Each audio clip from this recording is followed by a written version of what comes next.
Humans are the only species on the planet that wear clothes. They keep us warm, cool, or dry. But we also use them to send messages about who we are. Catering to our multitude of tastes is the $1.5 trillion fashion industry. But the clothing it creates is completely dependent on a chain that spans the planet. If we take something like cotton, it might be grown in Texas, sent to Vietnam to be spun into fibers, and then sent to Bangladesh to be made into clothes, only to be sent back to America to be sold. The shirt on your back holds the secrets of how we dress mankind. We discover how a T-shirt can travel the globe and still be affordable. If consumers don't want to pay more than $10 for a shirt, how much can you pay the person who's making it? How fossil fuels revolutionized apparel. Lots of clothes are made from synthetic fibers, polyester and nylon. Those are petroleum-based products. How we make 6 billion pairs of sneakers a year. The chain for a sneaker is incredibly complex. Hundreds of factories in dozens of countries around the world. And the expensive dress made from bugs. The little larva eats mulberry leaves until they get about 10,000 times bigger. 4 ordinary items with extraordinary stories, brought together for this one moment. A moment that is only possible because of the supply chain professionals who power the chain. We can't see it, but it touches every part of our lives. It's the story of where everything comes from the mine, the ocean, all the way through every factory and every truck to your house. Lots of companies, lots of people all around the world working together to bring us the products that we need. Consumers don't know how many hands it has touched, how far it has traveled. It's so efficient we take it for granted. We expect full shelves of a wide range of products, but we should actually be surprised that there are full shelves to begin with. If these chains went away, we'd have to revert back to growing our own food and sewing our own clothes. Invisible links that bind the world together. The people who manage this chain are involved in forecasting, collaborating with their suppliers. These people live 24/7 trying to keep that flow going, trying to keep that chain unbroken day in and day out. Without the chain, store shelves would sit empty. Gas pumps would run dry. The lights would go out. But it comes at a cost. For the chain to improve its impact on the environment, it has to change. The chain is all about solutions. Every day, we're finding new methods and inventing new materials to create what we need without damaging the world we live in. There's a ton of innovation happening to help to make this transition. Getting what we need shouldn't cost the earth.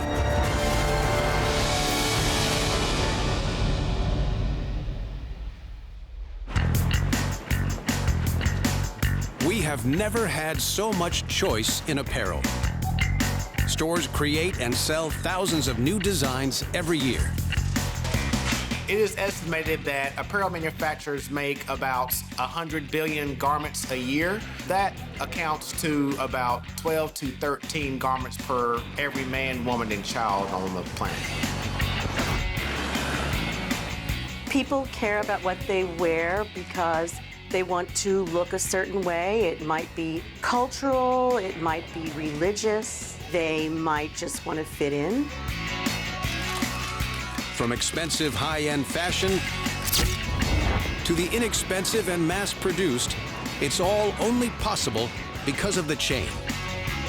Whether it's in-store or online, shoppers in the West now buy an average of 68 items of new clothing a year. That's 5 times more than we did in 1980. But this means we throw out more than ever before. We give it to a charity shop, secondhand store. Some of that is used where you dropped it off, but a lot of it's actually shipped out of the country to someplace else.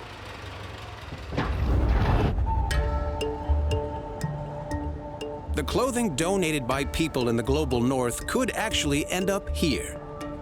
Accra, capital of Ghana in West Africa. This city of just 2.7 million people imports a colossal 15 million items of used apparel every week. Those garments are sold by traders in Kantamanto, the largest second-hand clothing market in the world.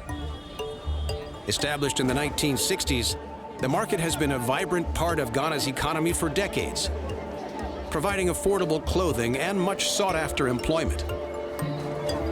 There are around 5,000 registered shops and around 30,000 registered people working in Kantamanto. Sammy Oteng is a senior community engagement manager for a charity called the Orr Foundation. They are an environmental charity that works with the traders and regional leaders of Kantamanto Market. There are clothing of all types found here, from t-shirts to blouses to jeans to shorts, basically everything. Ships arrive in Accra port and unload the clothes. They are already packed into individual bales depending on type, and each bale can contain up to 600 items of apparel. All of these people work together as an ecosystem, trying to recirculate textiles and second-hand clothing coming from the global north. Ghana is the largest importer of used clothing. A colossal $214 million worth arrive each year. And this is only possible because the fashion industry is making so much to start with, especially one specific garment. The t-shirts. And there are more t-shirts than any other garments that arrive in Kantamanto. The simplicity of a cotton t-shirt belies the complexity of the chain it took to make it.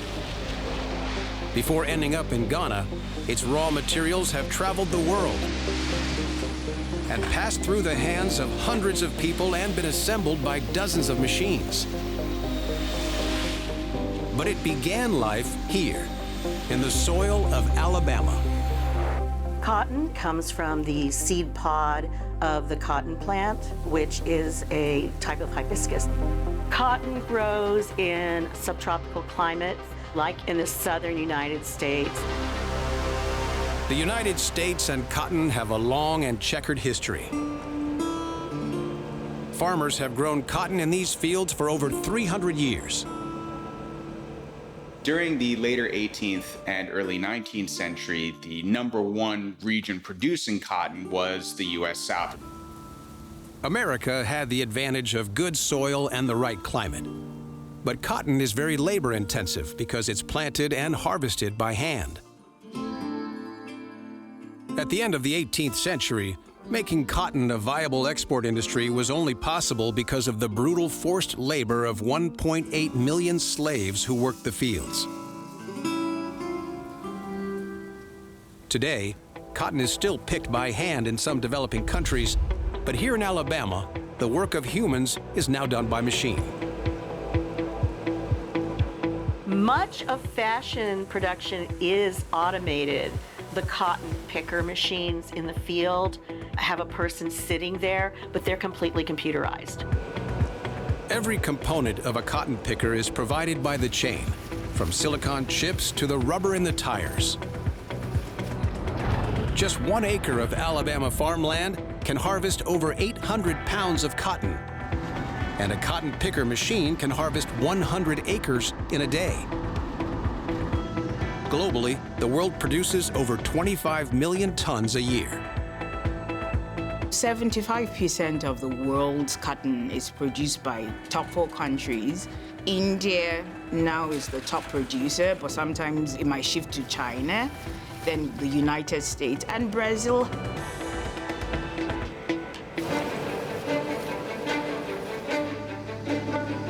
Once the plant has been picked, the white fluffy fibers called seed cotton are compressed in bales and loaded onto trucks. The bales arrive at a ginning factory, where the seeds are separated from the fibers. It's then rigorously washed and rolled into bales of lint ready for export. The United States is one of the largest cotton-producing countries in the world. However, it doesn't make hardly any garments in the United States. The whole process, the cutting and sewing, it's all made elsewhere, simply because the labor of this operation is too expensive. So that's why it goes around the world. The U.S. exports roughly 3 million tons of cotton a year, and that could be shipped to mills in countries like Mexico, Turkey, Pakistan, China, or Vietnam. Once at the mill, a machine untangles the cotton fibers, aligning them in the same direction, before it's straightened into untwisted ropes called slivers, which are stretched and twisted into thin strands. These are then combined to make a thicker yarn, and then spun at high speeds to create uniform thickness. It's this yarn that is then woven into a fabric. This fabric could then be exported to yet another country to be made into garments. It's a process that requires the human touch. Textiles are really interesting because they're often actually done by hand, and we're trying to mimic mass production, but with humans doing it instead of machines. A large workforce means lots of salaries to pay. So clothing brands in the West look to countries in the East where wages are lower. When the sewing and cutting take place, it is done in Bangladesh. There it's made into a t-shirt by women, and the pay is low. Bangladesh is the second largest apparel manufacturer in the world after China, and has over 4,500 garment factories. With top brands like Hugo Boss, H&M, and Gap all having their clothes made here. The top brands have gone to places like Bangladesh to make their clothes for years now, partially because the labor cost is low, but secondarily because the ecosystem of suppliers around those factories is a critical component. Materials, dyers, suppliers of trim packages and bits and pieces that go on, they're all surrounding that cluster of factories in a place like Bangladesh. Thanks to this massive infrastructure, Bangladesh exports over 30 billion items of apparel a year. A staggering 1 in every 10 items of clothing imported into the United States comes from Bangladesh, after a journey that could be over 20,000 miles from raw material to finished product. When we think about how far a t-shirt travels to get to us, it can sort of be mind-blowing that it's so inexpensive to buy. And this often happens because far up the supply chain, somebody somewhere isn't making very much money. A 2020 survey found that of the 300 fashion brands they talked to, 93% could not provide evidence that they paid their suppliers a living wage. But the fact is, if consumers don't want to pay more than $10 for a shirt, how much can you pay the person who's making it by the time you have to get it all the way from Bangladesh to Los Angeles? It isn't just low wages garment workers contend with. Working conditions can also be a problem. One of the tragedies that we've seen in modern manufacturing was the Rana Plaza disaster in Bangladesh, where unfortunately lots of people died. April 24th, 2013. Despite structural cracks being discovered in the Rana Plaza, garment workers were ordered back to work. The building later collapsed, killing 1,134 people and injuring 2,600 more. Among the rubble were labels and clothes of major brands. But those brands claimed that they were unaware their products were being made at Rana Plaza. It marked an era where retailers were being pushed to know more about what was going on in their, what we call their extended supply chain, their suppliers of suppliers. Increased attention on the apparel supply chain in Bangladesh highlighted other problems too. Pollution and the huge use of water. Dyes, especially synthetic dyes, can be extremely polluting because they are filled with chemicals, and most of those chemicals are dangerous. And it requires an amazing amount of water to dye things. It can take as much as 300 tons of water to dye just 1 ton of cloth. And that dye has to be washed out of the fabrics, and it usually goes into streams and rivers. The clothing industry is responsible for 20% of industrial water pollution worldwide. And in Bangladesh, the government has categorized 3 of its large rivers surrounding its main textile manufacturing hubs as biologically dead.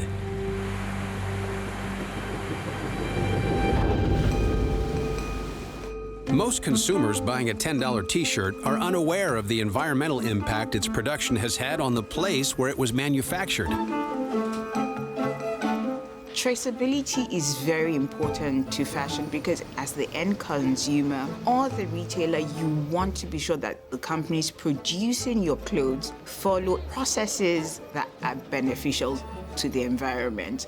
Would you want to buy from a fashion brand that dumps and pollutes waterways? Producers in the chain are reacting. Biotech company Colorifics uses biology rather than chemistry to make colorants that can be used for dyeing. By feeding renewable plant byproducts and sugar to genetically engineered microorganisms, they effectively brew a natural dye like you would a beer. The process can use 77% less water and 53% less electricity than traditional dyeing. But this technology isn't widespread in Bangladesh. We can't expect consumers to exhaustively research every product that they buy, and so some of the responsibility is going to fall on policymakers and managers in those companies.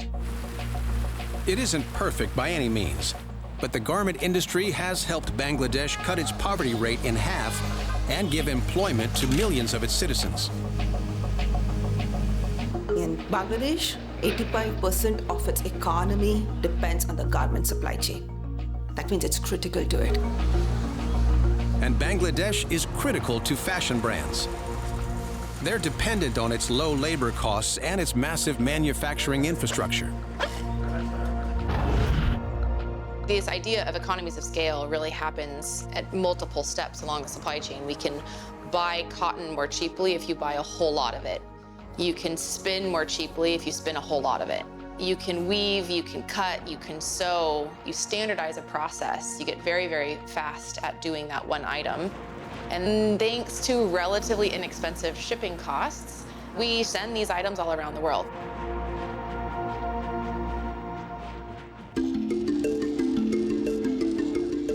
It's 5 a.m. in Ghana, and a new shipment of used clothes is arriving in Kantamanto. On Thursdays, which is today, retailers buy bills back to their shops. Most of these retailers refer to their business as a gambling business because they have no idea what the content of the bills are until they open it. Each 120-pound bale of clothing costs an average of $150. So the retailers hope to hit the jackpot in the bales they have bought. For this one, no. The bills arrive in different qualities, and the retailers put them in selection. So there's a first selection, the premium quality goods. And then the second selection are garments that have a little bit of a wear or a stain that can be washed out. The third selection usually require some sort of upcycling or mending. So they have to either dye them, fix a hole or something like that to make it sellable. Usually very easy to upcycle, things like denim.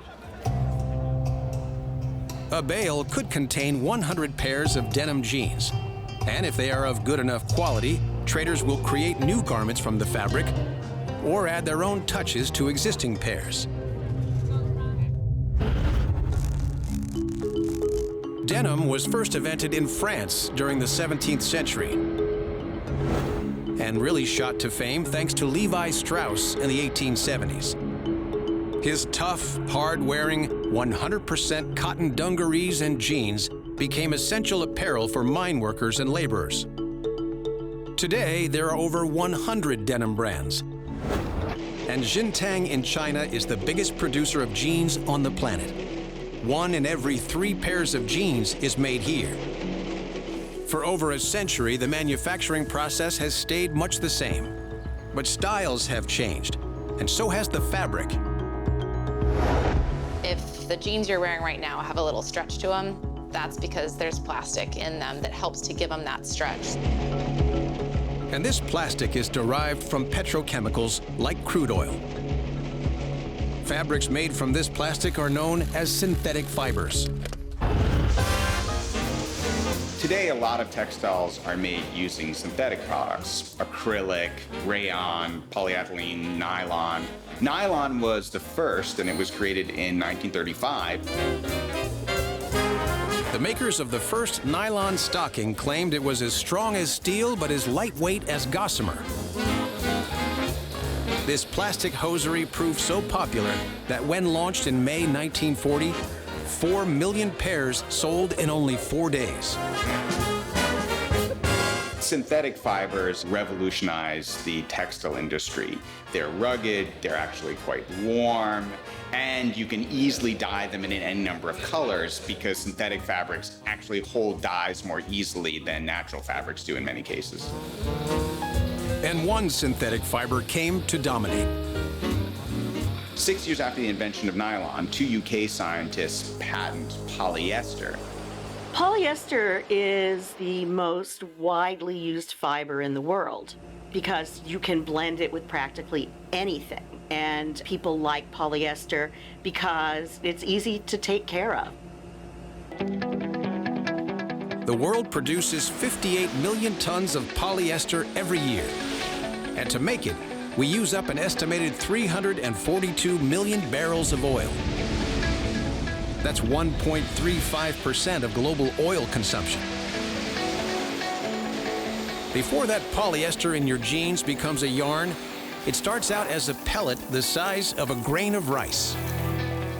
PET is polyethylene terephthalate.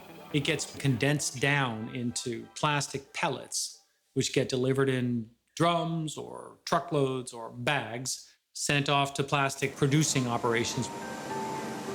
Polyethylene terephthalate, or PET for short, is the same plastic used in soda bottles. These pellets are shipped all over the world to processing plants. China and India alone produce over 15 million tons of polyester yarn a year. Once the pellets are melted, they're pushed through tiny holes called spinnerets. The long threads are left to cool, then twisted together to create polyester yarn.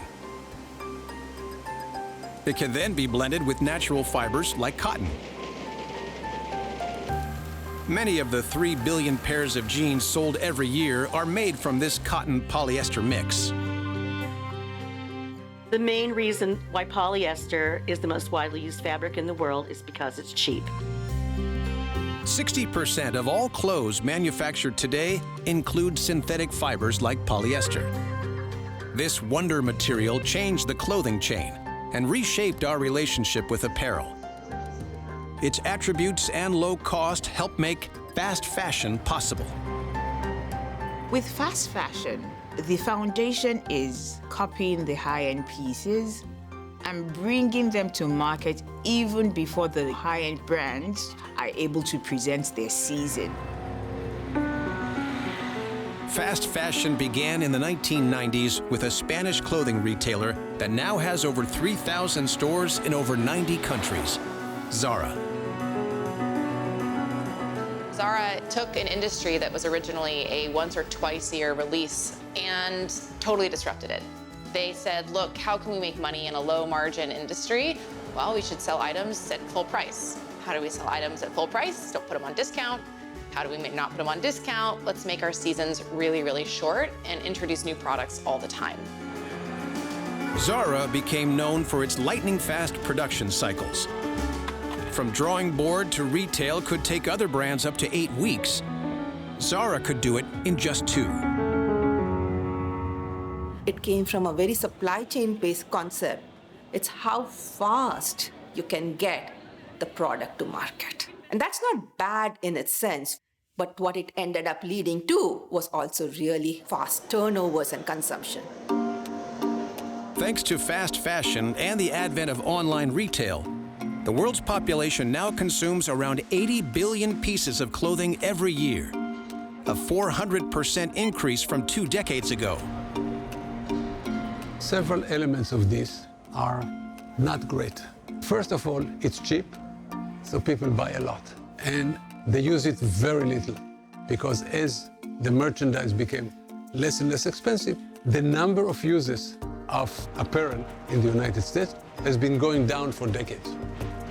The average statistics is people wear maybe their clothes 2 to 3 times before discarding, which is way different from what it was even a couple of decades back. It's not just consumers throwing clothes away. Keeping the fast fashion market fed also leads to waste. As we make all this inventory to push down to retailers, we guess at how much we need to make. It's sophisticated guessing, but it's still a guess. Ultimately, we'll get it wrong to some extent. The items that end up throughout the supply chain then and never find their buyer, that's called dead stock. And we can't sell it to anyone. With fast fashion, most of their dead stock is destroyed or shredded because it's cheaper for them to do that, because sometimes it's very expensive to transport dead stock to recycling factories.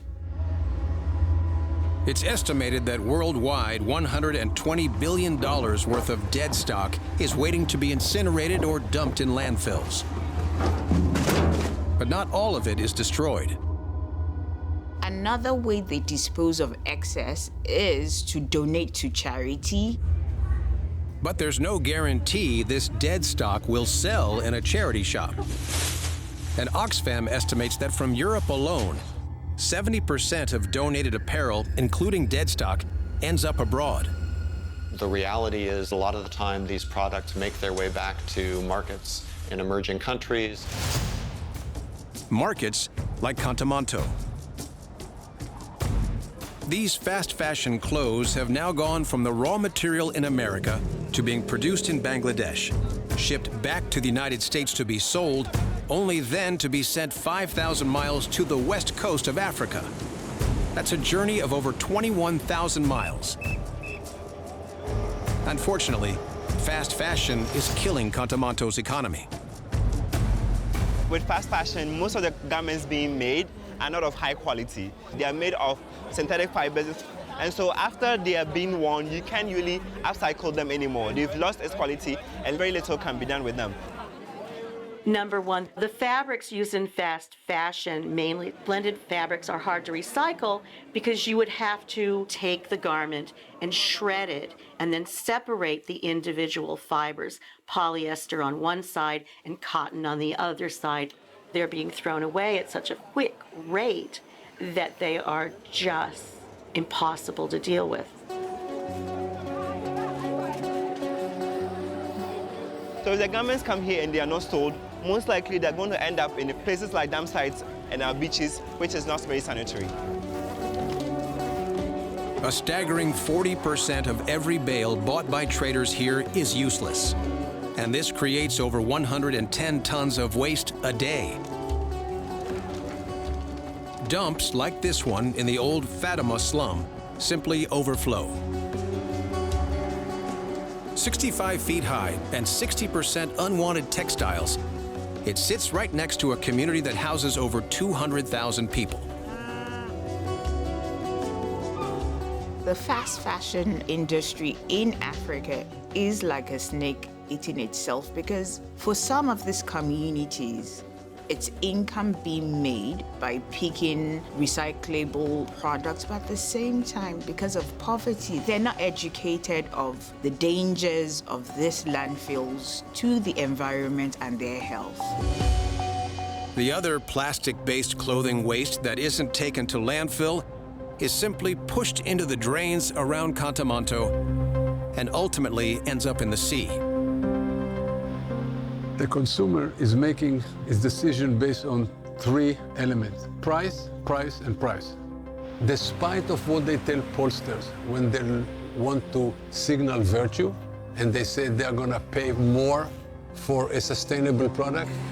There is very little motivation to changing the way that we're set up today. We've got it pretty well perfected. And so to interrupt that will cost money. It'll cost a supply chain to invest and to shift and to change.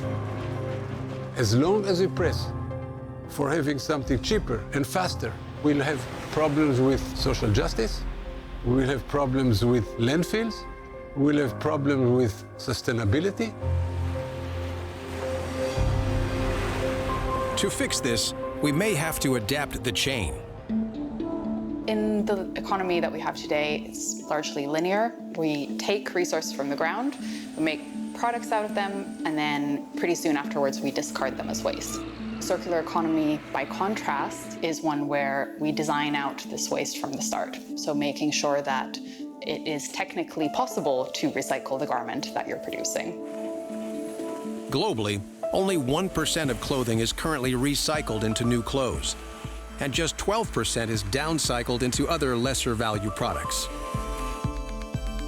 We've actually done a project called the Jeans Redesign, where we wanted to take an iconic fashion product like jeans and think of how could you make those in a way that they would be fit for a circular economy. This meant designing and manufacturing jeans that had a low environmental impact, last longer, and could be easily deconstructed at the end of their life. Every component, from zipper to thread, being recyclable or biodegradable.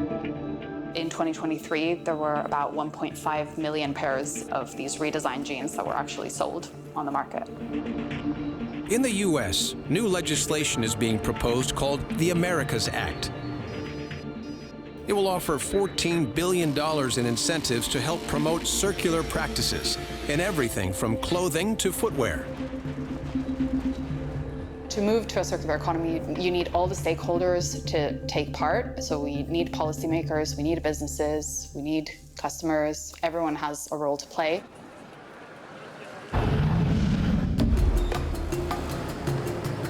While small steps are being made in the industry, in the meantime, the Orr Foundation in Ghana is finding ingenious ways to deal with all the waste.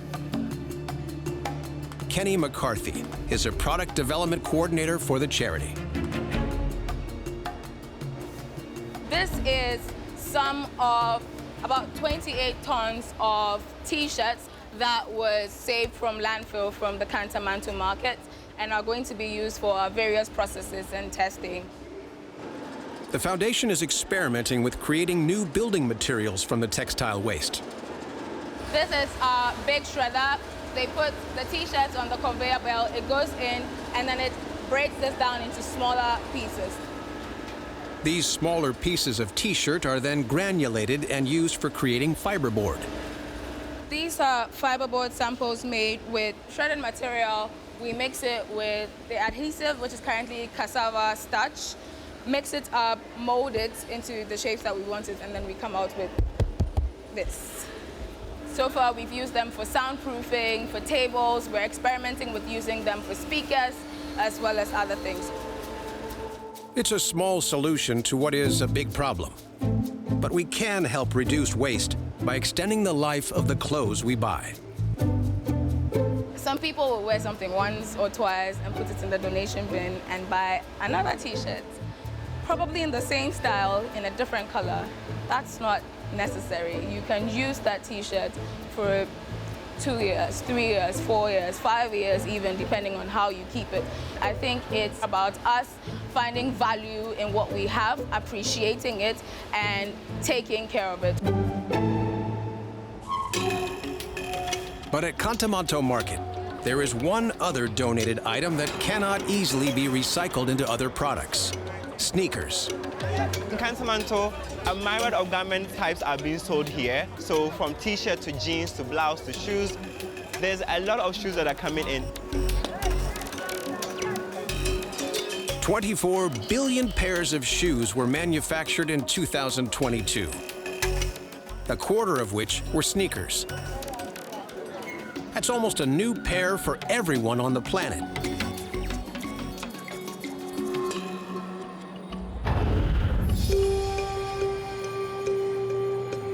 Footwear has come a long way from the earliest examples of a leather sandal dating about 5,000 years ago to these incredible products of science and engineering. Unlike fast fashion, where you're working with a few materials like polyester and cotton, sneaker manufacturing uses many different products. The supply chain for sneakers is actually really complicated. If you think about each of the components, what goes into a sole, what goes into an insole, what goes into the lace, what goes into the outer, even the tip of the lace is a different type of material. All that material has its own supply chain. The chain provides leather that could be tanned in China, which produces 4 billion square feet a year. Cotton, where India leads the world, producing an annual 6.5 million tons. Plastics like polyester, nylon, ethylene vinyl acetate foam derived from oil, and rubber, of which 1/3 of the world's supply is tapped from trees in Thailand. All these elements will be sent by trains, trucks, and ships to factories for assembly, the majority of which are in Asian countries like Vietnam. If we think about the breadth and complexity of some chains, Nike's, for example, they have over 600 factories in over 40 countries. So it's really complex, really global. The sheer scale of these chains can lead to problems. Since the 1990s, various footwear brands were found to be using sweatshop-style factories in their Southeast Asian supply chains. Child labor and poor working conditions were just some of the issues. Visibility is a major challenge for the apparel chain, both because the chain is extended, many tiers, multiple suppliers, many factories, in many cases contribute to the final product, but also a consumer that's now expecting you to know where everything came from, which they didn't ask about 10 years ago. How do we make sure that all these products are produced responsibly? Companies are doing it by looking over the shoulder of manufacturers to find out how stuff is being made. Sometimes things fall between the cracks. But by and large, reputable companies are worried about reputation and are policing their own supply chain. After China, Vietnam is the largest producer of footwear in the world, manufacturing over 1 billion pairs a year from over 2,200 factories, and their largest export market is the US. Just one factory in Vietnam can employ 1,500 people and make up to 50,000 pairs of shoes a month.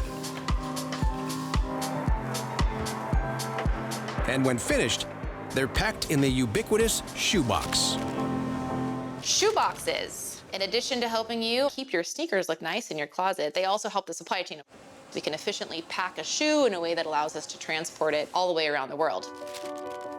The sneakers, snug in a box, are ready to be transported 8,000 miles from Vietnam to North America and then onward to retailers across the country. But that's only possible thanks to shoe boxes fitting nicely into an even larger one. The shipping container revolutionized global trade, and the standardization of that container allowed us to move a wide variety of products that could be handled in a very efficient way. There's only 3 sizes around the world, and this allows global trade to happen. A shipping container that starts in one country, moves to another country, can go to another country, and everybody knows what to expect. And they fit onto all types of transport. It goes on a truck from the factory to some railhead. It goes on rail to the port. It goes from the rail on a ship. The factory in Vietnam can fit about 10,000 sneakers into one standard shipping container. The largest ships are designed to carry more than 20,000 containers at a time. And the Port of Los Angeles can handle around 9 million containers annually. The global infrastructure for shipping has driven shipping costs so low that it makes sense in many industries to have these large complexes specializing in the production of goods, highest quality, lowest cost, and we can afford to ship it around the globe. Today, there are 6,000 container ships at sea at any one time. And every year, they move 250 million containers around the world. That's 80% of all traded goods. But accidents can happen. Most people might assume when you see these large vessels on the ocean that these shipping containers are secured in some way, but they're not. And sometimes they fall off. In May 1990, a ship sailing to the U.S. was hit by a storm, causing 21 containers to fall overboard. 4 broke open, spilling more than 60,000 Nike sneakers into the Pacific. But the spillage wasn't entirely a waste. The journey of the lost footwear was watched closely by scientists and used to map ocean currents. This shipment of sneakers arrives safely in the U.S., where they are offloaded, trucked to a warehouse, and then distributed to shoe retailers around the country and put out for sale. But the days of customers visiting stores for their new kicks is a dying habit. The shopping habits around apparel have been revolutionized by e-commerce. Nowadays, you go online and you look at thousands of shoes and you buy them and you expect them to be delivered. But what happens if that shoe doesn't fit, or you like a different color, something's wrong with it, it needs to go backwards? Almost 1 in every 5 pairs of shoes purchased online is returned to the retailer. But the customer doesn't need to worry, as it won't cost them a dime. People are buying online mainly because companies like Amazon and many competitors are saying you can return it. You don't like it, return it. And they make return very easy. It doesn't cost anything. It's free. Free to the person, not free to the environment. With the growth of e-commerce retailing, return rates have skyrocketed. Consumers send back a huge portion of the products that they buy. And not just sneakers. Today, almost a third of all online fashion purchases are returned. In the U.S. alone, over 3.5 billion products are sent back every year. If you buy a whole bunch of different items online and think, oh, I'll just return the ones I don't like, it's very likely the items you returned will never get used by anybody else. Companies have always had to deal with return products, but never on this scale. In America, an estimated 2.9 million tons of returned apparel is simply dumped. We've built our entire economy to go one way and to go very efficiently, quickly, cheaply that one direction. Going backwards up a supply chain, or something called reverse logistics, is actually really hard. A human usually needs to inspect any item that comes back. It can be very difficult financially to figure out how to put them back into an operation in a way that's cost effective. Very few companies have a reverse supply chain in footwear or apparel. The cost of capturing back any of those materials is 2/3 or more of the original purchase price of the product. And you're still sitting there with raw materials that are probably thousands of miles away from the factory. But change inside the chain is on the horizon. The days of free returns look numbered, as companies realize they've created a monster. Amazon, JCPenney, and Zara have all started to charge consumers for some postal returns. It's a practice people are going to have to get used to going forward, because eventually this take-back supply chain is going to be something that we all have to pay for together.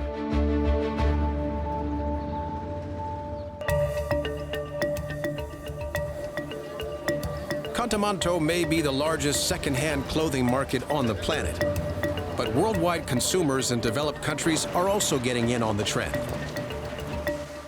This year, the secondhand clothing market is expected to take up 10% of the whole global apparel market. By 2027, it's expected to almost double in market share, reaching about $350 billion US. This trend is not only great for your pocket, but also the planet.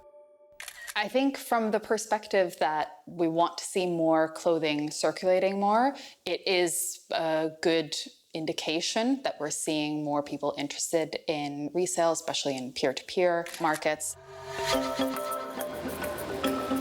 But unfortunately, this change in consumer trends has a negative effect in Contamanto.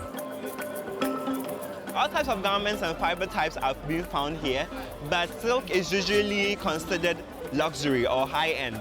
With the trendiness of thrifting and then upcycling and then secondhand, people in the global north are now picking out premium pieces and then bringing only synthetic fibers. So you can find silk here, but it's not something that you can find as easily as you can find a polyester garment, because polyester is cheaper and silk is higher. Silk is one of the most expensive natural fibers, selling for up to $15 per kilo.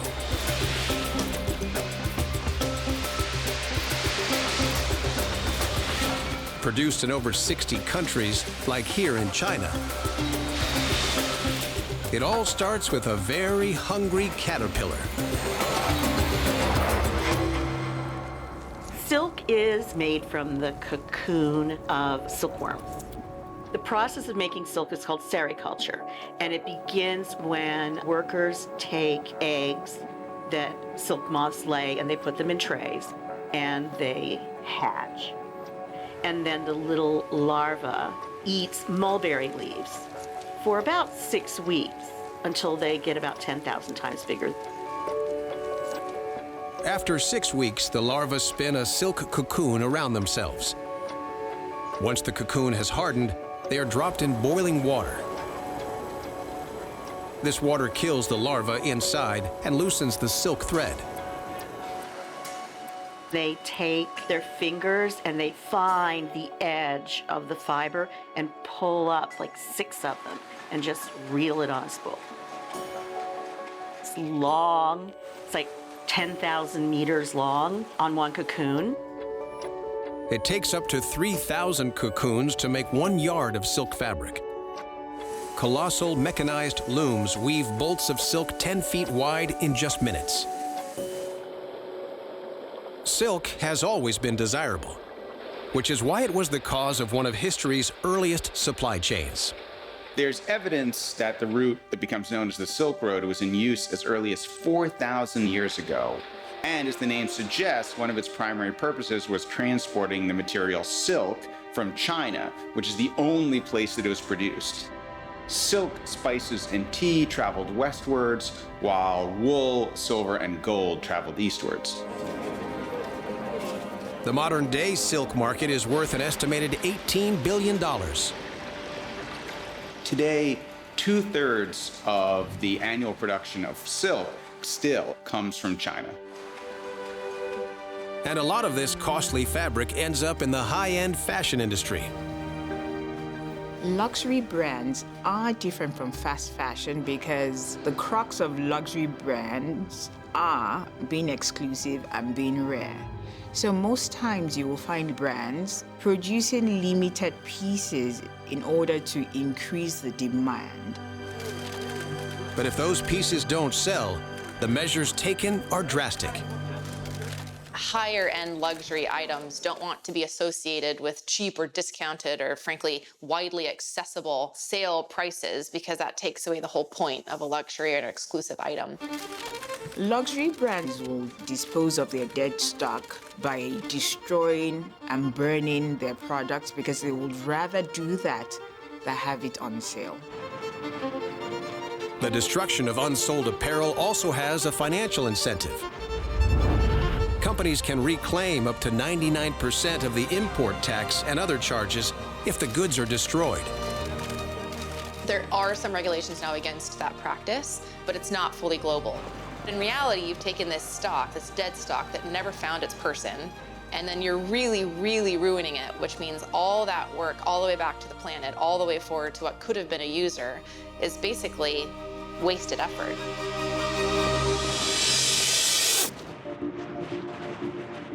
Today's apparel supply chain is extraordinary. It successfully turns raw materials into an endless variety of affordable and desirable products.